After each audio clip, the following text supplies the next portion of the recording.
If you struggle with trying to memorize the 78 tarot cards, well then this series is for you. Hi, I'm Jo Galloway of Pillars of Divinity and welcome to Tarot Made Easy, where I help enlighten you to the tarot cards. Let's kick off with the first card of the Major Arcana, The Fool. It's like standing on a balcony, overlooking all your dreams and desires.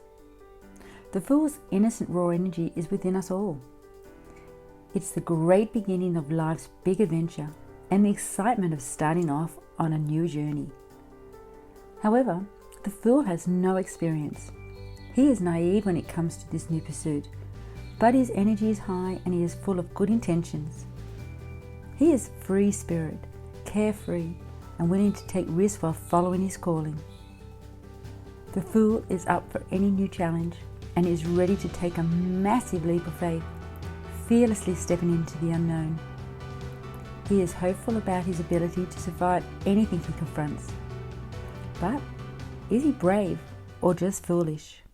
The Fool's new journey will open up many doors for him, 21 of them to be exact, and behind every door will be some aspect of himself that he needs to learn, a lesson that he needs to master, from collective consciousness to wholeness. His mind is made up and he is ready to take that risk and follow his heart.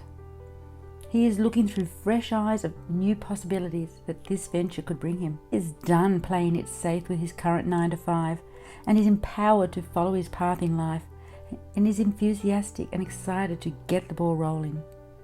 Others' opinions would have no impact on his decisions, and he refuses to let the lack of experience hold him back.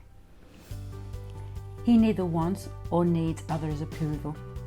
He simply does not live the life according to the needs and expectations of others. Have you ever felt a time in your life where you felt like you were just standing on the edge, ready to do something really crazy? Well, this is the Fool.